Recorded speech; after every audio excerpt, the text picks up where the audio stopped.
Dulu dia bertarung melawan para pemimpin dunia.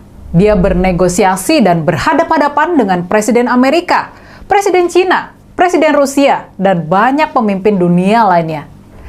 Dia konon bersahabat dengan penguasa Uni Emirat Arab. Dia mendapat hadiah sebuah masjid yang demikian megah dan mewah di kotanya, di kota Solo. Dulu dia pergi ke medan perang di Ukraina, menggunakan kereta buat menegosiasikan gencatan senjata antara Rusia dan Ukraina. Dulu dia bertemu dan berusaha membujuk orang-orang terkaya di dunia buat berinvestasi di Indonesia.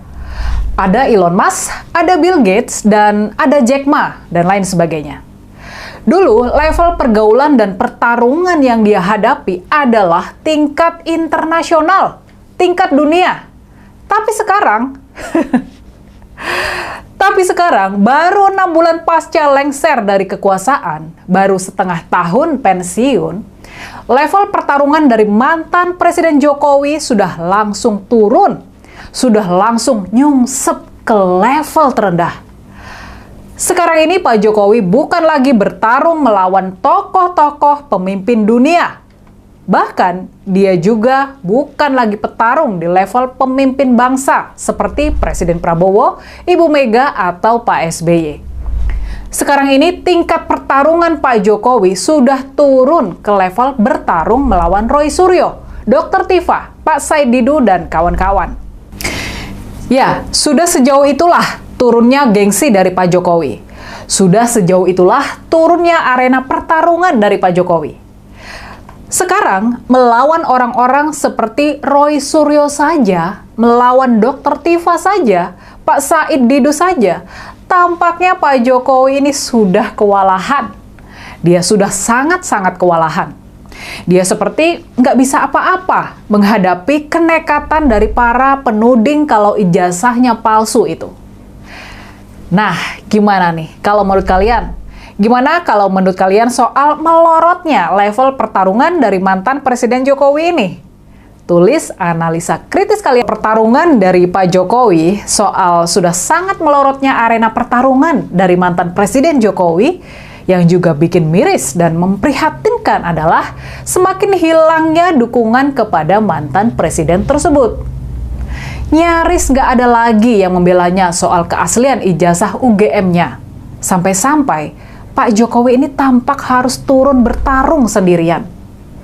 Coba deh kita perhatikan, partai mana yang berpihak pada keaslian ijazah Pak Jokowi? Yang menunjukkan pembelaan, yang menunjukkan kepercayaan, kalau Pak Jokowi memang benar pernah kuliah dan lulus dari UGM. Justru adalah kader-kader dari partai yang dia hianati, yakni kader-kader dari PDI Perjuangan. Ada postingan lama dari Mas Ganjar yang beredar kembali, dan juga pernyataan dari Mas Arya Bima, anggota DPR RI PDI Perjuangan asal Solo.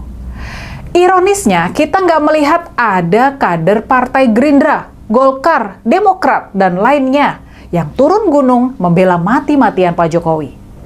Yang kita lihat masih bersuara hanyalah segelintir loyalis Pak Jokowi dan juga Hercules, pimpinan dari Ormas Grip Jaya.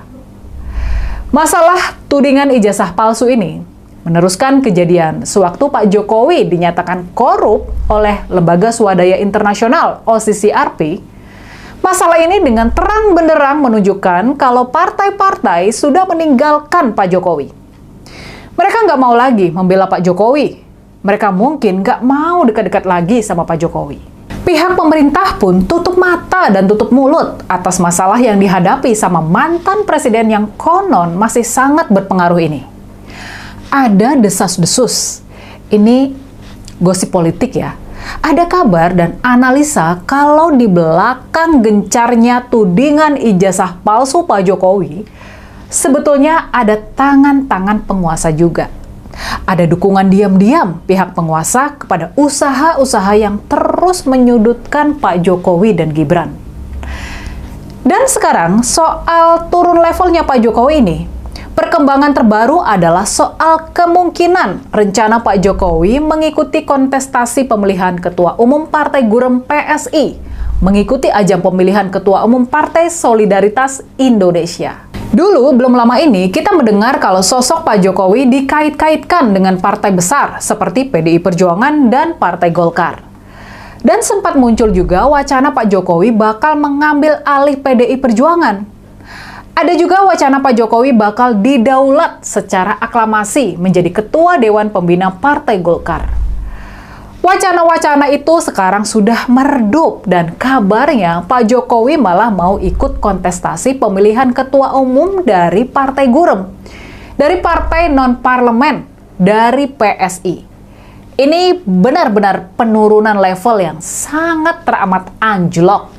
Dari yang semula bermain di level partai raksasa seperti PDI Perjuangan dan Partai Golkar, kini Pak Jokowi bahkan nggak eksis di partai kelas menengah, seperti Demokrat, PAN, dan Nasdem.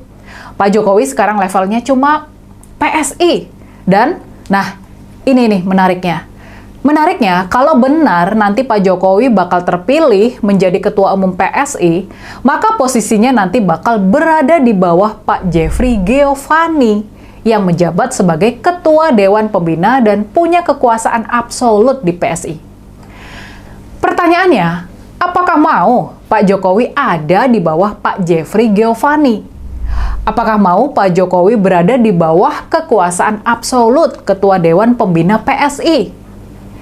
Kalaupun benar Pak Jokowi bersedia dimajukan ke bursa pemilihan. Ya, halo teman-teman, kembali bersama saya di channel ini. Salam inspirasi, salam NKRI, harga mati.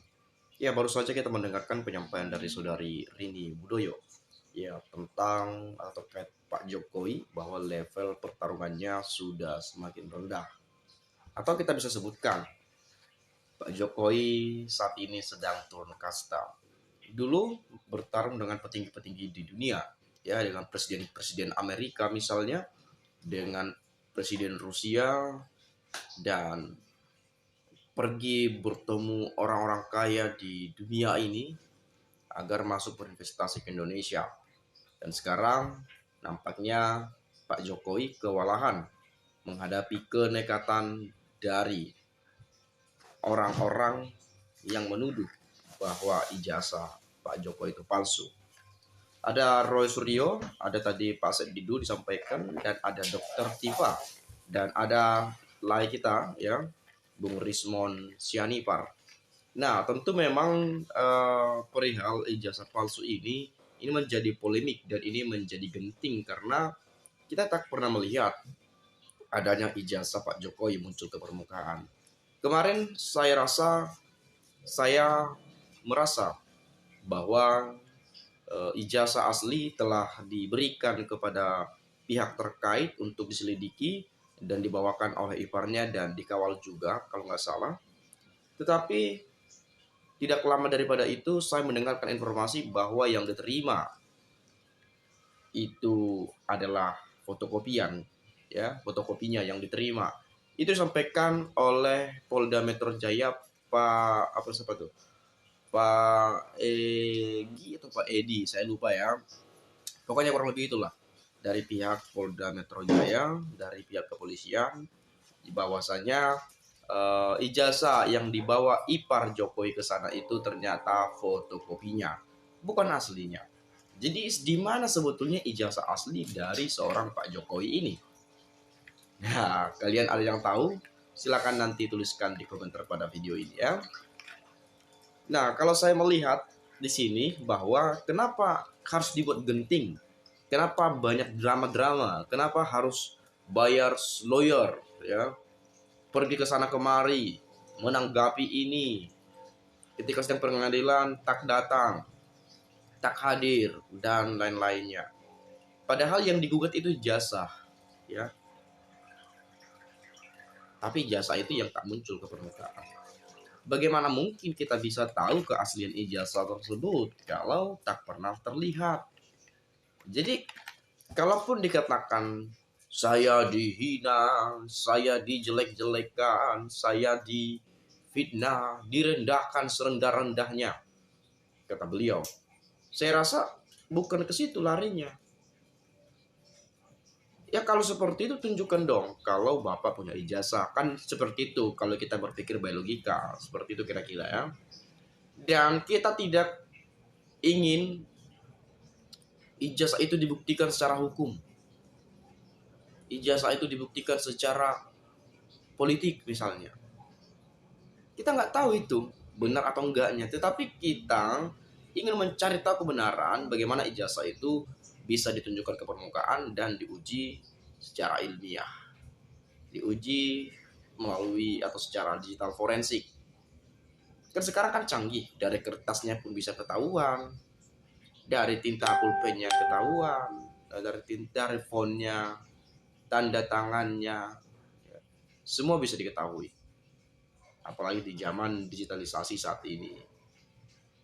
Oke lah, kita awam terkait hukum dan lain-lain. Makanya itu tadi harapan kita setelah diserahkan kepada pihak kepolisian yang menyelidiki, itu yang diserahkan itu aslinya. Lalu ditelitilah bersama asli atau tidaknya, palsu atau benar asli. Tahunya yang diserahkan hanya fotokopi. Fotokopi kan bisa difotokopi lagi dari fotokopinya. Nggak tahu deh teman-teman ya. Kalau mungkin pikiran saya berbeda dengan Anda ya, saya minta maaf ya. Sebetulnya tidak memihak pada siapapun. Kita harus fair juga di sini. Lalu kemudian kepada Roy Suryo CS ya. Mereka mengatakan bahwa ijazah itu palsu, misalnya ijazah Pak Jokowi palsu dan lain sebagainya. Dari mana mereka tahu bahwa itu palsu, sedangkan mereka sekalipun tak pernah melihat ijazah aslinya?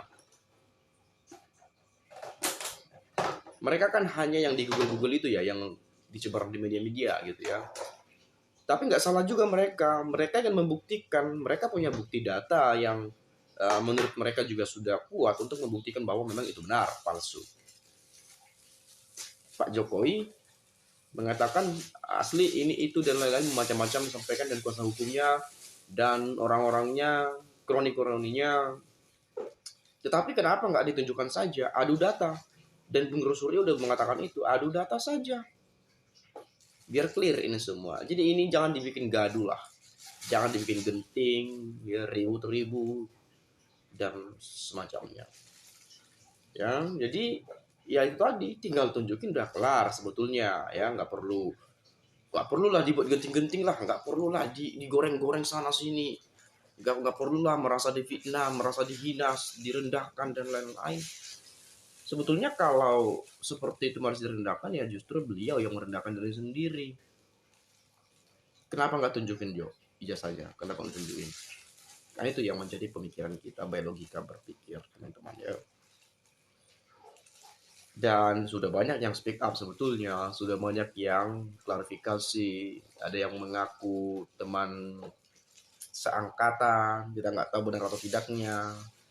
Tapi kita tidak ke sana. Kita tidak mau pengakuan dari teman seangkatan, pengakuan dari ini, itu, bla bla bla, segala macam. Yang dipertanyakan adalah ijazahnya Pak Jokowi. Kalau dia punya ijazah asli, tunjukkan saja. Tapi kalau mungkin ini kan sudah lama sekali, barangkali dulu pindah rumah, ijazahnya hilang, dan lain-lain. Tetapi nggak mungkin juga. Kenapa kita katakan tidak mungkin?